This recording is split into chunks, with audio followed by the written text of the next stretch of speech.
Hello students, today we are going to study Science and Technology part 1st. In this video we are studied about metallurgy. Basic principles of metallurgy. Basic principles of metallurgy म्हणजे काय? तर धातू विज्ञानाची मूल तत्वे. Pure metal is obtained from the ore by the following stages. आता आपण पाठीमागच्या व्हिडिओमध्ये काय पाहिलं? ओअर्सपासून मेटल कसा मिळवायचा, पण ते मेटल इम्प्युअर होते, त्यामध्ये काही गॉन्ज मटेरियल होतं. Then pure metal is obtain from their ore by following stages. तर आपल्याला प्युअर मेटल मिळवायचं आहे, त्यासाठी इतर स्टेजेस दिलेल्या आहेत. फर्स्ट, कॉन्सन्ट्रेशन ऑफ ओअर, म्हणजेच ओअरचे कॉन्सन्ट्रेशन म्हणजे सहतीकरण, धातुकांचे सहतीकरण. The process of separating gangue from the ores is called concentration of ore. The process of separating gangue from the ore is called concentration of ore. तर आपण पाहिलं होतं ओअर्समध्ये गॉन्ज मटेरियल असतं आणि गॉन्ज मटेरियल बाहेर काढून टाकण्याची, ओअर्समधून गॉन्ज मटेरियल बाहेर काढून टाकण्याची किंवा वेगळे करण्याची जी प्रोसेस आहे त्यालाच काय म्हणतात? Concentration of ओअर्स.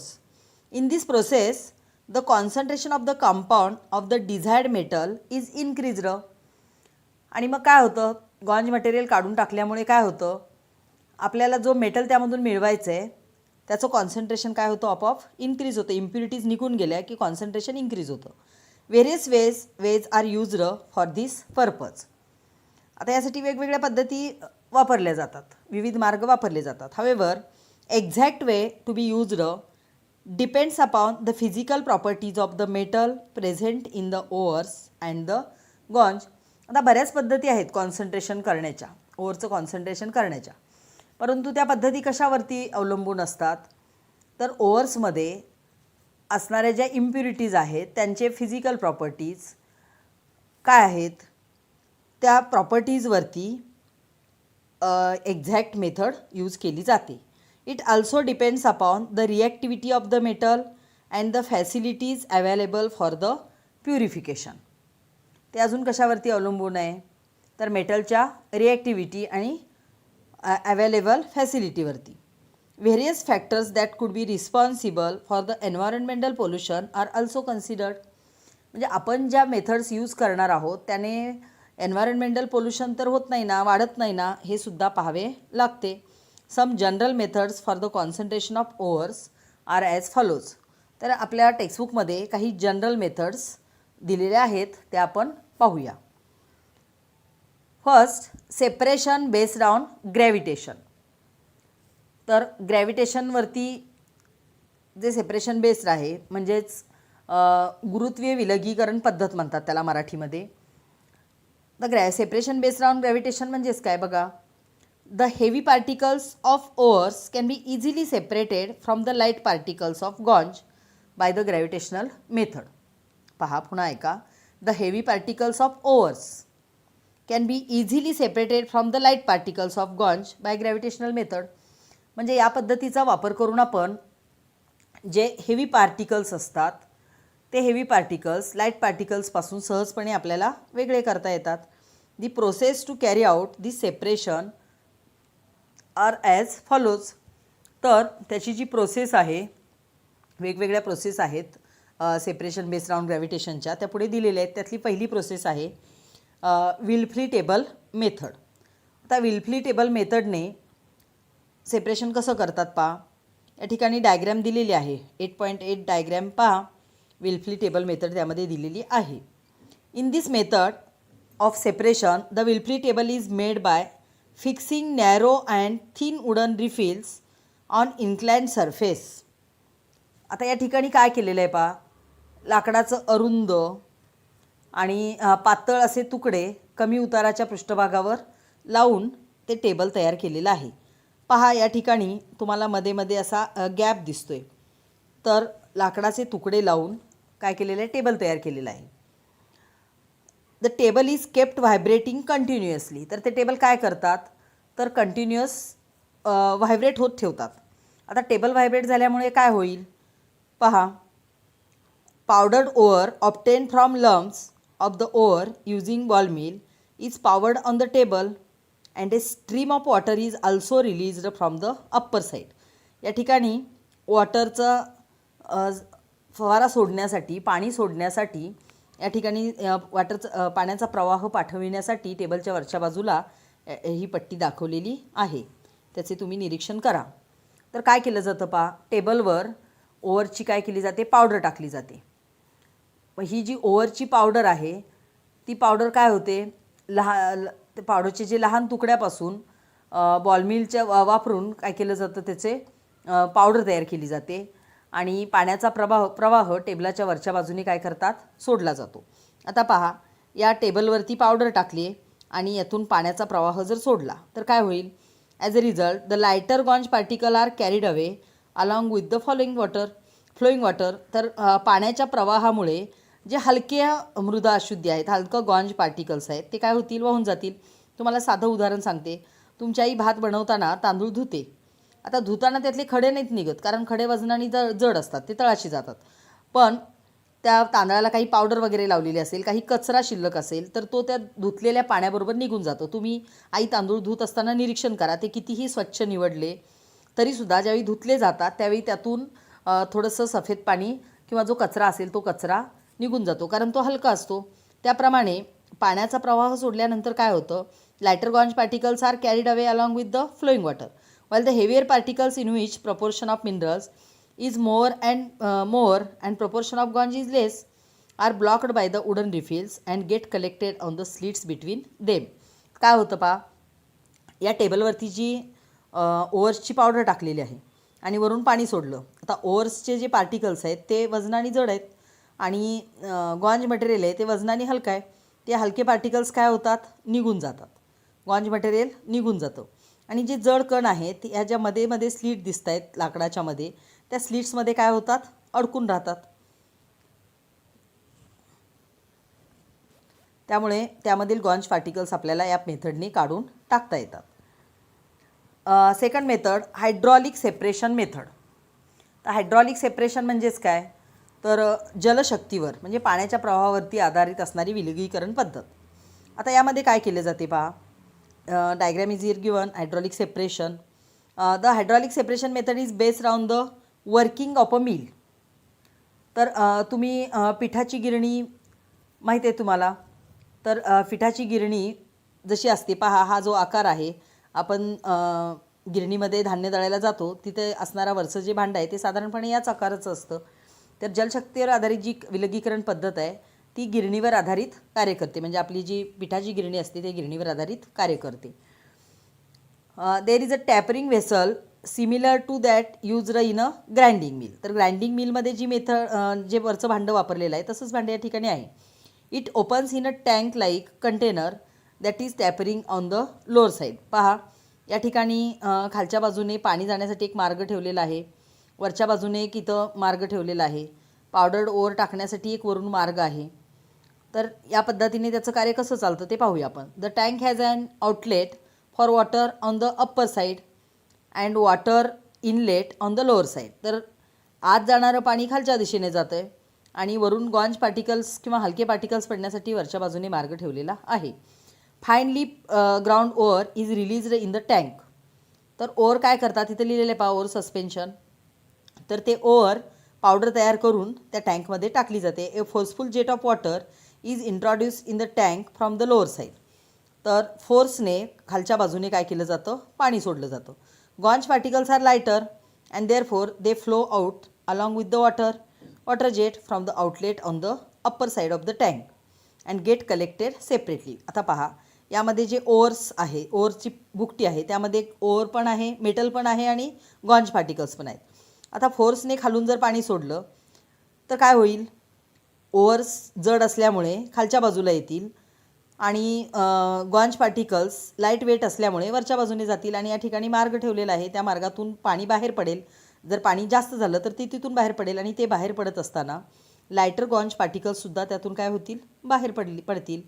At the same time the heavy particles of the water are collected at the bottom from the lower side तर या ठिकाणी खालच्या बाजूला एक मार्ग दाखवलेला आहे पहा, concentrated over.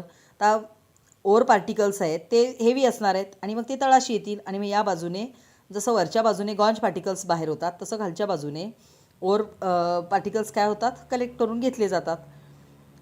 In short this method is based on law of gravitation. तर law of gravitation, Newton's law of ग्रॅव्हिटेशनवर आधारित ही मेथड आहे. Where in particles of the same size are separated by their weight with the help of water. तर या मेथडनी काय केलं जातं, हलक्या असलेल्या हौदाच्या वरच्या तोटीतून पाण्याच्या प्रवाहाबरोबर गॉन्ज पार्टिकल्स बाहेर काढले जातात. त्याचवेळी जड असणारे मेटल्सचे ओव्हरमधील मेटल जो आहे तो तळाच्या बाजूने बाहेर काढला जातो. तर ही पद्धत गुरुत्वाकर्षणाच्या नियमावर काम करते, ज्यामुळे समान आकाराचे कण त्यांच्या विशिष्ट वजनामुळे पाण्याच्या मदतीने काय होतात, वेगळे होतात. म्हणजे जे हलके आहेत ते वरून बाहेर पडतात आणि मेटल्सचे आहेत, हेवी पार्टिकल्स आहेत ते खालच्या बाजूने बाहेर टाकले जातात. Next, magnetic separation method. आता आपण एक मेथड पाहिली, सेपरेशन बेस्ड ऑन ग्रॅव्हिटेशन. त्यामध्ये 2 पॉईंट होते, Wilfley table method and hydraulic separation method. आता second method, magnetic separation method. This method requires an electromagnetic machine. तर या ठिकाणी इलेक्ट्रोमॅग्नेटिक मशीनची आवश्यकता असते. The main parts of this machine are 2 types of iron roller and conveyor belt. तर यामध्ये 2 part आहेत या मशीनमध्ये, एक आहे आयर्न रोलर आणि दुसरा आहे conveyor belt, moving continuously around them. आता डायग्राम आपण पाहणार आहोत. One of the roller is non magnetic while other is electromagnetic. म्हणजे जे 2 रोलर आपण घेणार आहोत त्यातला एक असेल नॉन मॅग्नेटिक आणि दुसरा असेल electromagnetic. The conveyor belt moving around the roller is also non-magnetic, made up of leather or brass. तर तो कन्व्हेयर जो बेल्ट आहे तो लेदर किंवा ब्रासचा बनवलेला असतो, म्हणजेच तो नॉन मॅग्नेटिक असतो. The powder ore is poured on the conveyor belt near the non magnetic roller. 2 collector vessels are placed below the magnetic roller. तर आपण डायग्राम पाहूया म्हणजे तुमच्या लक्षात येईल. पहा, या ठिकाणी मॅग्नेटिक सेपरेशनची डायग्राम दिलेली आहे. आता इथं 2 रोलर्स आहेत, यातला हा मॅग्नेटिक रोलर आहे आणि हा नॉन मॅग्नेटिक रोलर आहे. या ठिकाणी नाव दिलेलं आहे पहा, हा नॉन मॅग्नेटिक रोलर, हा मॅग्नेटिक रोलर. त्यानंतर याच्या भोवती आहे तो कन्व्हेयर बेल्ट आहे, जसा पिठाच्या गिरणीमध्ये असतो पट्टा तसा. तर हा कशाचा बनवलेला आहे, either leather or brass, means it's non magnetic. इथं वरती चक्कीमध्ये असतो तसंच एक भांडं आहे, त्याच्यामध्ये काय करतात, ओव्हरची बुकटी ठेवतात आणि ते ओव्हर या बेल्टवरती पडतं आणि या जो पट्टा फिरतो त्याच्या भोवती ते फिरत राहतं. आता इथं 2 कलेक्टर्स ठेवलेत, एकामध्ये काय आहेत, नॉन मॅग्नेटिक इन्ग्रेडियंट्स आहेत आणि दुसऱ्यामध्ये मॅग्नेटिक इन्ग्रेडियंट्स आहेत. म्हणजे तुमच्या लक्षात आलं असेल, मॅग्नेटिक सेपरेशन मेथड कोणासाठी उपयुक्त आहे, फक्त जे मॅग्नेटिक ओव्हर्स आहेत त्यांच्यासाठीच फक्त उपयुक्त आहे, बाकीच्यांचं सेपरेशन या पद्धतीने करता येणार नाही. आता यांचं कार्य कसं चालतं पहा. The particles of the non magnetic part in the ore are not attracted towards the magnetic roller. आता जे नॉन मॅग्नेटिक आहेत ते मॅग्नेटिक रोलरकडे अट्रॅक्टेड होणारच नाहीत, म्हणजे ते दूर पडतील. Therefore they are carried further along the belt and fall in the collector vessel places away from the magnetic roller. तर ही मॅग्नेटिक रोलरच्या जवळ ती एक कलेक्टर ठेवला आहे आणि एक कलेक्टर दूर ठेवला आहे. आता हे मॅग्नेटिक नसल्यामुळे, गॉन्ज मटेरियल मॅग्नेटिक नसल्यामुळे ते दूर फेकलं जाईल. While at the same time the particles of the magnetic ingredients of the ore stick to the magnetic roller and therefore fall in the collector vessel near the magnetic roller. आणि जे magnetic material आहे ते magnetic रोलरकडे येईल आणि ते त्याच्या जवळ पडेल. In this way the magnetic and non magnetic ingredients in the ओअर can be separated depending on their magnetic nature. तर या पद्धतीने आपण मॅग्नेटिक आणि नॉन मॅग्नेटिक ओअरमधले जे इन्ग्रेडियंट्स आहेत, जे मॅग्नेटिक आहेत ते जवळच्या कलेक्टरमध्ये जमा केले आणि नॉन मॅग्नेटिक आहेत ते दूरच्या कलेक्टरमध्ये. For example, cassiterite is a tin ore. तर हे लक्षात ठेवा, कॅसेट्राईट हे टीनचं ओव्हर आहे. टीन म्हणजे कथील मराठीमध्ये. तर कॅसेट्राईट हे टीनचं ओव्हर आहे. It contains mainly the non magnetic ingredients like stannic oxide means SnO2 and magnetic ingredients ferrous tungstate FeWO4. These are separated by using electromagnetic method or magnetic separation method. तर या प्रोसेसने आपल्याला कोणत्या ओअरमधील magnetic ores gangue material आणि magnetic ores separate करता येतात. तर टीनचं जे ओअर आहे कॅसिट्राईट, त्यासाठी आपण ही पद्धत वापरू शकतो.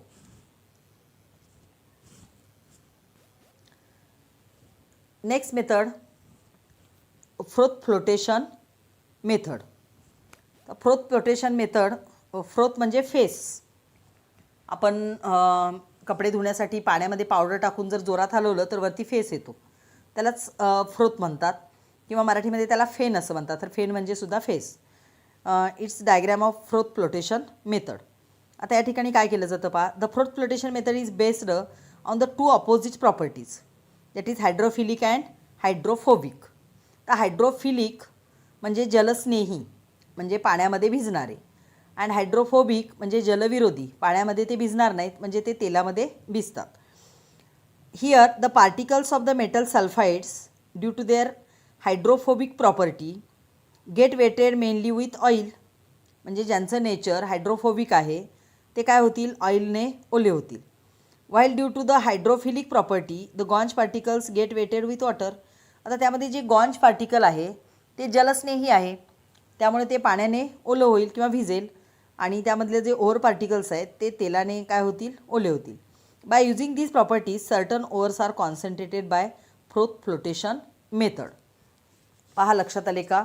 आता याची प्रोसेस कशी चालते ती आपण पाहूया. पहा, या ठिकाणी फ्रोथ फ्लोटेशन मेथडची डायग्रॅम घेतलेली आहे. In this method the finely ground ore is put into a big tank containing ample amount of water. तर या टँकमध्ये भरपूर पाणी घेऊन त्यामध्ये पावडर केलेलं ओअर टाकलेलं आहे. Certain vegetable oil such as pine oil or eucalyptus oil. Pine oil किंवा इक्विलॅप्टस म्हणजे निलगिरी तेल, पाईन तेल किंवा निलगिरी तेल त्यामध्ये ओतलं जातं. Is added in the water for the formation of froth. आता ते का तेल टाकलं जातं, तर जे ओअर पार्टिकल्स आहेत ते पाण्यामध्ये ओले होतील पण भिजणार नाहीत, म्हणजे त्यामध्ये द्राव्य होणार नाहीत, तर ते तेलाने भिजतात. आणि जे गॉन्ज पार्टिकल्स आहेत ते पाण्यामध्ये काय होतात, पूर्णपणे भिजतात. Pressurised air is blown through the water. या ठिकाणी एअर सप्लाय दाखवलेला आहे पहा. तर वरून काय केलं जातं, प्रेशरने हवा सोडली जाते. There is an agitator rotating around its axis at the centre of the flotation tank. तर हा जो ॲगिटेटर आहे त्या ॲगिटेटर, थोडक्यात त्याला ढवळणी म्हणता येईल आपल्याला. तर त्या ढवळणीच्या साहाय्याने काय केलं जातं, ते मिश्रण जोरात हलवलं जातं. Bubbles are form due to the blown air. आपण वरून हवा पण सोडली आहे आणि ढवळणीच्या ॲगिटेटरच्या साहाय्याने ते ढवळतो आहे, त्यामुळं काय होतं, बबल्स फॉर्म होतात. Due to the agitation a foam is formed from oil. आता तुम्हाला माहीत आहे तेलाची डेन्सिटी वॉटरपेक्षा कमी असते, त्यामुळे ते तेल पाण्यावरती काय होतं, तरंगतं. आपण जेव्हा आमटीला फोडणी घालतो त्यावेळी तेलाचा कट वरती येतो, थर वरती येतो आणि पाणी खाली राहतं. त्याप्रमाणे due to the agitation a foam is formed from oil, water and air bubbles together. Due to the agitating this foam rises to the surface of water and floats. त्यामुळे हा हलका असणारा जो फेस आहे तो वरती येतो आणि तरंगायला लागतो. That is why this method is called froth flotation process. त्याच्यावरती फ्रोथ येतो म्हणजेच फेस येतो आणि ती वरती तरंगतो, म्हणून त्याला फ्रोथ फ्लोटेशन मेथड म्हणतात. मराठीमध्ये यालाच फेनतरण पद्धती असे म्हणतात. Particles of certain sulphide ore float with the foam on the water as the preferentially get wetted by the oil. तर तेलामध्ये भिजलेले जे कॉन्सन्ट्रेटेड सल्फाइड ओअर्स म्हणजे पार्टिकल्स आहेत ते काय होतात, या फेसाबरोबर वरती येतात आणि बाजूला काढून घेतले जातात.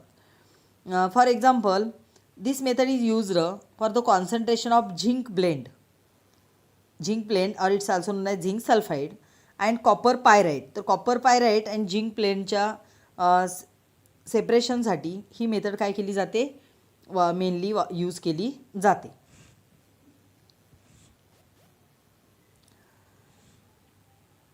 Next method, leaching.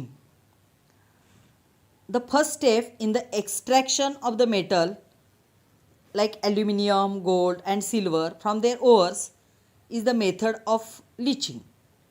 तर ॲल्युमिनियम, गोल्ड, सिल्वर या मेटल्सचे एक्स्ट्रॅक्शन करण्यासाठी ची जी पहिली स्टेप आहे त्या स्टेपला काय म्हटलं जातं, लीचिंग म्हणतात. In this method the ore is soaked in a certain solution for a long time.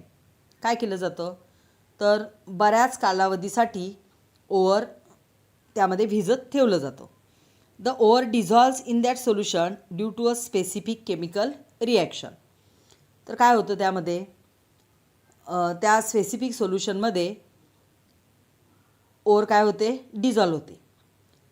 But the gangue हवेवर does not react and there does not dissolve in that solution. आता metal dissolve होतो त्याची reaction होते पण गॉन्ज particles मात्र त्यामध्ये त्याच्याबरोबर त्याची रिॲक्शन होत नाही त्यामुळे ते डिझॉल्व होत नाही. So it can be separated आणि त्यामुळे ते न विरघळलेले गॉन्ज पार्टिकल्स आपल्याला काय करता येतात बाजूला काढून टाकता येतात.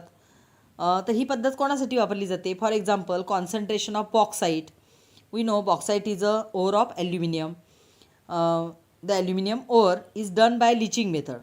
Here bauxite is soaked in aqueous sodium hydroxide or aqueous sodium carbonate which dissolves the main ingredient alumina in it. Alumina means Al2O3. Al2O3 means aluminum oxide is amphoteric in nature. It reacts acid as well as base. So it dissolves in sodium hydroxide or sodium carbonate. That's why this method is used, leaching is used to separate or dissolve the ore like bauxite, the ore of aluminium. During the extraction of metal from their ores, metal is obtained from the cation of metal. काय केलं जातं तर ओअरपासून ज्यावेळी मेटलचं concentration केलं जातं त्यावेळी मेटलच्या कॅटायनपासून metal separate केला जातो किंवा मिळवला जातो. In this process, the metal cation is to be reduced. म्हणजे कॅटायनचं काय केलं जातं रिडक्शन केलं जातं. How to bring about the reduction depends upon the reactivity of metal. तर हे रिडक्शन जे आहे ते कशावरती अवलंबून असतं तर मेटलच्या रिॲक्टिव्हिटीवरती. We have already learned about the reactivity series of metals. तर आपण reactivity series of metals first व्हिडिओमध्ये अभ्यासलेली आहे. या ठिकाणी एक प्रश्न दिलेला आहे कॅन यू रिकॉल म्हणजे तुम्ही हे यापूर्वी अभ्यासलेले आहे. पहा काय प्रश्न आहे. What is the electronic definition of oxidation and reduction. आता ऑक्सिडेशन आणि रिडक्शनच्या डेफिनेशन्स तुम्हाला माहीत आहेत पण या ठिकाणी electronic definition of oxidation and reduction असं विचारलेलं आहे म्हणजे इलेक्ट्रॉनच्या परिभाषेतली ऑक्सिडेशन आणि रिडक्शनची डेफिनेशन. आता ती काय आहे पहा. When a metal loses electron the process is called oxidation. एखादा मेटल जो इलेक्ट्रॉन लूज करतो ती जी प्रोसेस आहे त्याला ऑक्सिडेशन म्हणतात. While Wien non metal gains electron this process is called reduction. तर मेटल इलेक्ट्रॉन लूज करतो त्याला ऑक्सिडेशन म्हणतात आणि नॉन मेटल इलेक्ट्रॉन ॲक्सेप्ट करतो त्याला रिडक्शन म्हणतात. ही काय आहे electronic definition of oxidation reduction. For example तुम्हाला मी एक्झाम्पल देते. We know sodium atomic number of sodium is 11. It loses its outermost electron. outermost orbit मधला 1 इलेक्ट्रॉन तो काय करतो लूज करतो means Na++ E-. This process is known as oxidation. Then what is mean by reduction? We know chlorine, atomic number of chlorine is 17. Its outermost shell contains 7 electron. That's why it accepts 1 electron to form chloride ion Cl-, and this process is known as reduction. पहा पुन्हा एकदा ऐका. When a metal loses electrons, the process is called oxidation. When a non-metal gains electron, this process is called reduction. Example of oxidation is Na gives Na++ E-, and example of reduction is chlorine accept 1 electron to form chloride ions. This process is known as reduction. These are the definitions of electronic definitions of oxidation and reduction. Here some practice questions are given. Write the answers of these questions in your notebook. Do like and share this video. Thank you.